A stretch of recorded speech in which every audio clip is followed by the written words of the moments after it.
ভাত বন্ধুরা, কেমন আছো তোমরা? নিশ্চয়ই ভালো আছো, আমিও ভালো আছি। সকালে স্নান সেরেই ছাদে গেলাম, গিয়ে দেখি এই ফুলের কুঁড়িগুলো খুব সুন্দরভাবে ফুটেছে, তাই একটু ভিডিও করে নিলাম।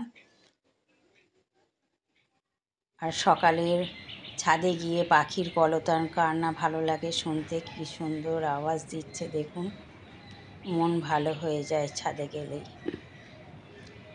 আপনারা কারা পাখির ডাক শুনতে ভালোবাসেন আপনারা অবশ্যই জানাবেন। তারপরে সকালবেলায় এই যে এইগুলো নতুন রং হয়েছে, রং হওয়ার পরে জিনিসপত্রগুলো রাখা হয়েছে এখানে, এখনও ড্রয়ারগুলো তৈরি হয়নি। তা কেমন ঝুল আর নোংরা পড়েছে দেখুন, ঠাকুরের সব বাসনগুলো এখানে রাখা থাকে গুছিয়ে। ঠাকুরের বাসনগুলো রান্নার সময় আলাদা জায়গায় রাখা থাকে বলে এই জায়গাটায় রাখি আমি। তা কী নোংরা হয়েছে সেগুলো সব ঝাড়াঝাড়ি করলাম, কেননা সামনেই আবার জন্মাষ্টমী আসছে। দেখুন ঠাকুরের বাসনগুলো এইভাবে সব গুছিয়ে গুছিয়ে প্যাকেটে মুড়ে রাখছি, কিন্তু সব তো আর বড় বড় প্যাকেট পাওয়া যায় না, সেই জন্য এইভাবে রেখেছি। এই যে ঠাকুরের কড়াই টড়াই বাসন সব এখানে গুছিয়ে তুলে রাখলাম।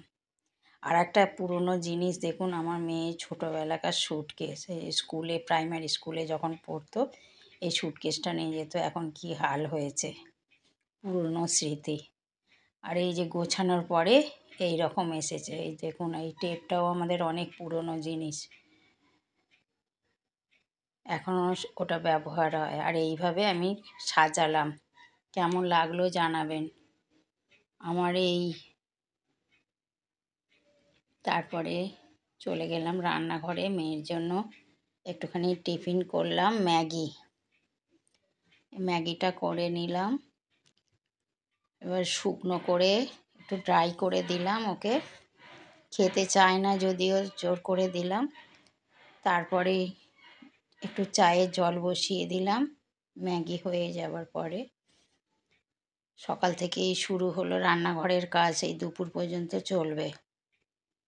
তারপরে খানিকটা তাল চেঁচে গরম করে রাখা ছিল, সেটা কি করব, আজকে ওটাকে আটা দিয়ে মাখলাম রুটি করব বলে। শরীরটা তো ভালো ছিল না বলে কদিন কিছু খাওয়া হয়নি, তা আজকে কটা রুটি বানিয়েছি, জলখাবারে খেলাম।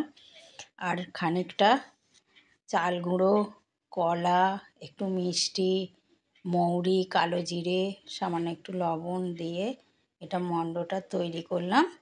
এইগুলো বড়ার আকারে এই যে তেল গরম হতে ভেজে নিচ্ছি।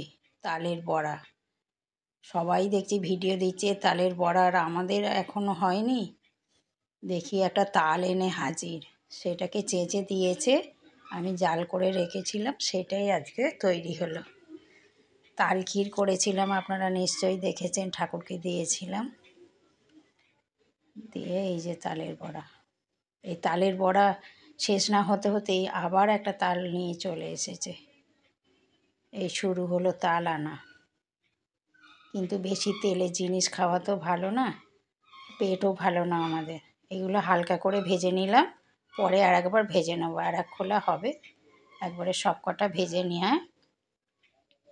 এই যে সব কটা ভাজা হয়ে গেছে, বেশি করিনি, অল্পই করেছি। কেমন লাগলো জানাবেন।